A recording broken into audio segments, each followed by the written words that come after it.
The morning of December 6, 1917, dawned with a deceptive beauty over the harbor of Halifax, Nova Scotia. The sky was a pale, winter blue, and the water of the Atlantic was eerily calm, reflecting the masts of 100 ships. Halifax was not just a city, it was the heartbeat of the Allied war effort, the gateway to the trenches of Europe.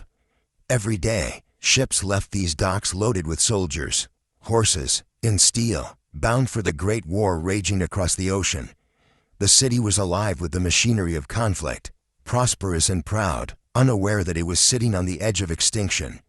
The harbor Narrows, a thin strait connecting the Bedford Basin to the open sea, was the city's lifeline. But on this freezing Thursday morning, that lifeline would turn into a noose. Enter the SS Mont Blanc, a French tramp steamer that looked utterly unremarkable to the naked eye. She was rusty, slow, and ugly, but beneath her steel decks, she carried the deadliest cargo ever assembled on a single ship.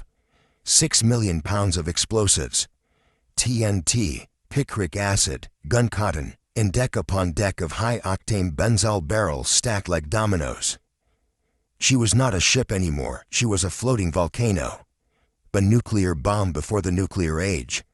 Heading out of the harbor was the SS Imo, a Norwegian vessel chartered for Belgian relief. She was empty, riding high on the water, anxious to leave, her propeller churning the dark water impatiently. Captain Hawken from of the Imo was in a hurry, he was late. And war waits for no man. It happened in the Narrows. Due to a series of miscommunications, confused whistle signals, and stubborn pride, the two ships found themselves on a collision course. The Imo was in the wrong lane, pushing too far to the east. It was a slow-motion nightmare. The pilots screamed commands, engines were thrown into reverse, water boiled at the sterns. But physics is a cruel mistress. A ship cannot stop on a dime. At 8:45 a.m., the Imo's prow sliced into the Mont Blanc's starboard bow. It wasn't a hard smash, it was a grind, a screech of tearing metal that sounded like a dying beast. Sparks flew. The sparks found the benzol. A fire erupted immediately on the deck of the Mont Blanc. Thick, oily, black smoke billowed into the clear sky, streaked with strange colors from the burning chemicals. The crew at the Mont Blanc did not fight the fire. They knew what lay beneath their feet. They scrambled into lifeboats, rowing frantically for the Dartmouth shore, screaming warnings at anyone who would listen. Run, powder, explode, they yelled in French. But the people of Halifax did not understand French, and they did not run. Instead, they watched. The spectacle was mesmerizing. It was human nature to stare at the fire. Workers came out of factories. Families gathered on porches. School children pressed their faces against the glass windows to get a better look. They watched the burning ship drift slowly toward Pier 6, toward the heart of the Richmond district. They were witnessing their own execution. At the Richmond railway station, a train dispatcher named Vince Coleman learned the truth from a fleeing sailor. A passenger train from St. John, loaded with hundreds of people, was due to arrive in minutes. Coleman grabbed his coat to run. Then he stopped. He looked at his telegraph key. If he left, the train would roll directly into the explosion. He sat back down. He tapped out a final message, the epitaph in Morse code that echoes through history. Hold up the train, ammunition ship afire in harbor making for Pier 6 and will explode. Guess this will be my last message. Goodbye, boys. He saved 300 lives. He gave his own in return. At 9:04 a.m., the Mont Blanc detonated. Words fail to describe the violence of that moment. The ship didn't just explode, it vaporized. The blast was stronger than any weapon mankind had ever created prior to the atomic bomb. The heat was 5.000 degrees Celsius. The water of the harbor floor was momentarily exposed as the ocean was pushed back. A shockwave traveling at 23 times the speed of sound slammed into the city. In 1/15 of a second, the district of Richmond was erased. Houses collapsed like houses of cards. Factories crumbled. Trees were snapped like matchsticks. The anchor of the Mont Blanc, weighing half a ton, was thrown 2 miles inland.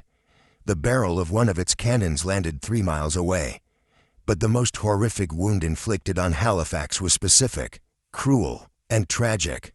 Remember the people watching? Remember the children with their faces pressed against the windows? When the shockwave hit, thousands of windows shattered inward.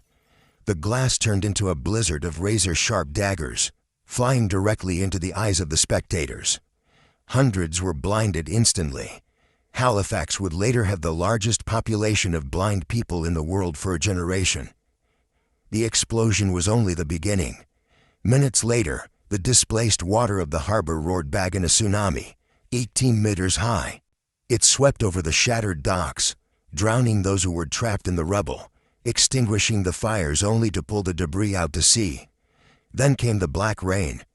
Unburnt oil, soot, and carbon from the pulverized ship fell from the sky, coating the survivors in a greasy, freezing shroud of darkness. Almost 2,000 people were dead, 9,000 were injured, 25,000 were left homeless. Fate, it seemed, was not finished with Halifax. The next day, December 7th, a massive blizzard struck Nova Scotia. It was the worst storm in a decade. 16 inches of heavy snow blanketed the ruins. Rescuers tried to dig through the rubble, but the cold froze their hands. Those trapped beneath the beams, who had survived the blast and the fire, now froze to death in the white silence. It was a hell made of fire, followed by a hell made of ice. Yet, in the darkness, light began to flicker. Telegraph lines hummed with news of the tragedy, and the world answered. From Boston, Massachusetts, a train loaded with doctors, nurses, and supplies raced north through the blizzard. They didn't wait to be asked. They just came. Men worked until they collapsed from exhaustion. Temporary hospitals were set up in schools. The resilience of the human spirit began to rebuild the broken city. From the ashes, the Canadian National Institute for the Blind was founded, born from the tragedy of the shattered windows. Better maritime laws were written in the blood of the victims. Today, the scars of 1917 are still visible if you know where to look. The anchor of the Mont Blanc still sits in the woods, a rusted monument to the power of destruction. The Hydrostone district stands where the wooden houses once burned, built from stone to never burn again. And every December, the province of Nova Scotia cuts down its finest giant Christmas tree and sends it to Boston. It is not a trade. It is not a transaction. It is a thank you, a promise that even in the coldest winter, kindness will be remembered. The water of the harbor is calm again. The ships pass silently in the night. But beneath the waves, the history of Halifax sleeps, a reminder of the day the sky fell, and the day the city stood back up.